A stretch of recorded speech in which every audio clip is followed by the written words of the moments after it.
La Iglesia celebra en este día a San Benito de Nurcia. De los primeros tiempos de la Iglesia, siglo V, nacido en Italia, en la ciudad de Umbría.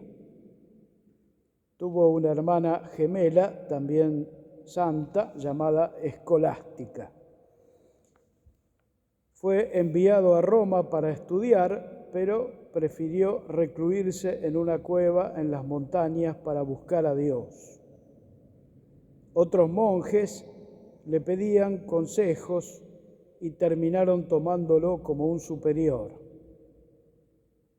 Dispone que sus monjes organicen una vida comunitaria en las montañas de Subiaco, con trabajo, oración personal y oración litúrgica.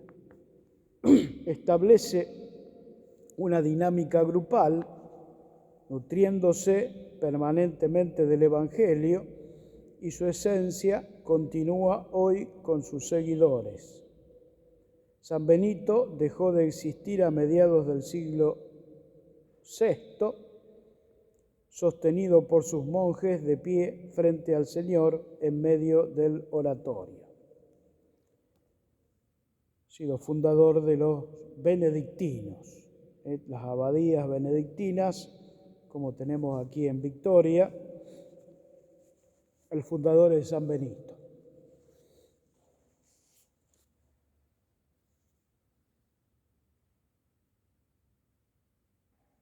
Yendo a la palabra, tenemos un texto que es muy significativo, algo oscuro, pero que debemos desentrañarlo un poquito. Tiene que ver con lo que leímos del libro del Génesis, donde Jacob va a tener un misterioso encuentro. Desde el comienzo de la lectura no se sabe bien con quién. Dice, se quedó solo y un hombre luchó con él hasta rayar el alba. Después parece que dice que el que luchaba con él era Dios mismo.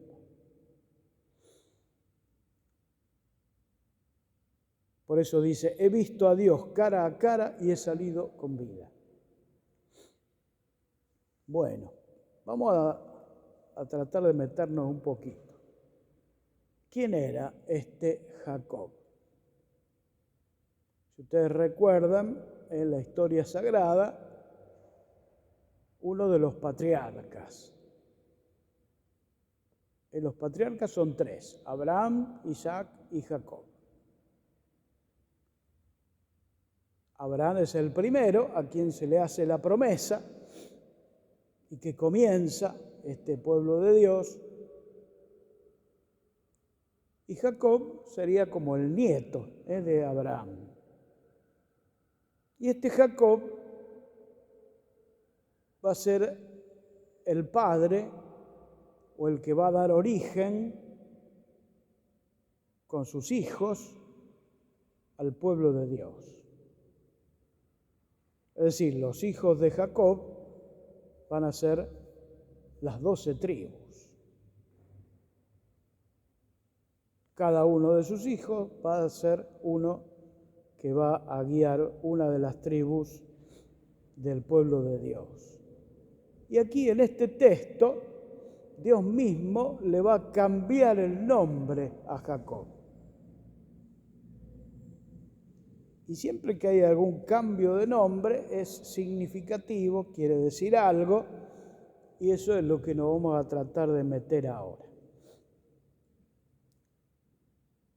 ¿Cómo es el nuevo nombre que Dios le va a dar a Jacob? Israel.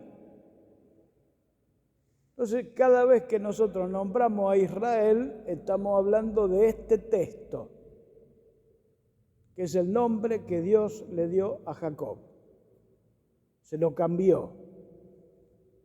Así como le cambió el nombre a Simón, le puso Pedro, Jesús, así es significativo los cambios de nombre. ¿Qué quiere decir Israel? El mismo texto de hoy lo aclara. Dice así, fíjense. En adelante no te llamarás Jacob, sino Israel, porque has luchado con Dios y has vencido.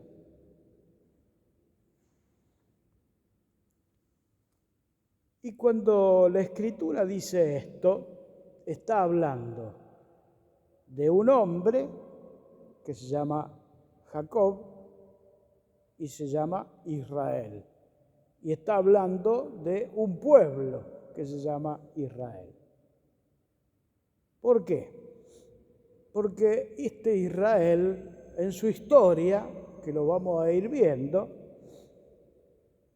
va a ser un pueblo que como que está siempre en lucha con Dios, que pelea con Dios, que no es dócil al Señor, que siempre se va a ir con otros dioses,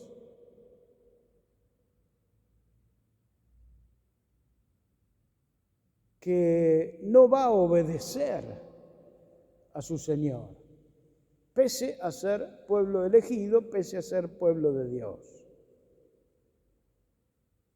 Es un pueblo que por eso van a haber muchos textos donde, por ejemplo, los profetas que van a decirle claramente que son un pueblo rebelde, de corazón duro, que no es dócil a las enseñanzas de Dios, a sus mandamientos, y que eso va a constituir esencialmente el ser mismo de Israel.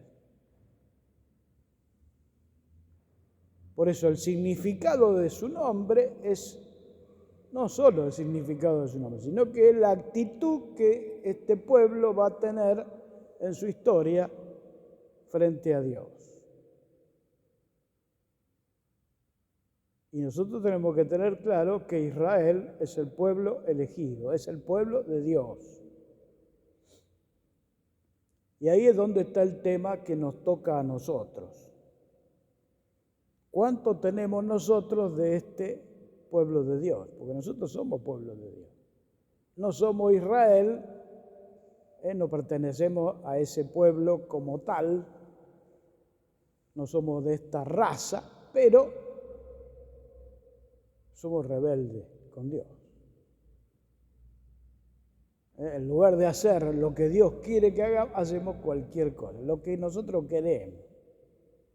Entonces, al ser rebeldes, también nos parecemos a este pueblo de Dios y nos llama la palabra justamente a no ser ese pueblo de Dios, sino ser un pueblo dócil, que cumple la voluntad de Dios. Ese pueblo que, como decimos en el Padre Nuestro, que se haga tu voluntad en la tierra como en el cielo. Es decir, que se cumpla en uno lo que Dios ha pedido, sus enseñanzas, sus mandamientos. O sea, hay toda una espiritualidad que nace del nuevo pueblo de Dios, por eso ya no el pueblo antiguo, el nuevo pueblo de Dios, que es la iglesia, tiene que tener la actitud esa de que se haga la voluntad de Dios, siempre, siempre. Hay una anécdota que a mí me gusta siempre citarla, porque tiene que ver con nosotros y con nuestra historia. Un presidente que tuvimos se llamaba Duhalde. un día, en uno de esos discursos que dan los políticos, dice, y bueno, de última, que se haga la voluntad de Dios. ¿Cómo de última? Ahí está el tema. ¿Nosotros queremos que se haga la voluntad de Dios o de última? Si no hay más remedio. Por eso lo primero que tiene que buscar aquel que es elegido por el Señor para ser parte de su pueblo es que se haga la voluntad de Dios, sea la que sea. Si no, formamos parte de ese pueblo de Dios rebelde que es Israel. No porque, digamos, una característica que la tienen todos los israelitas, sino que es porque el ser rebelde y aquellos que de alguna manera viven de esa manera son más israelitas que parte de la iglesia. Por más que seamos todos pueblo de Dios. Entonces no es de última, es lo primero que tenemos que buscar. Que se haga tu voluntad en la tierra como en el cielo.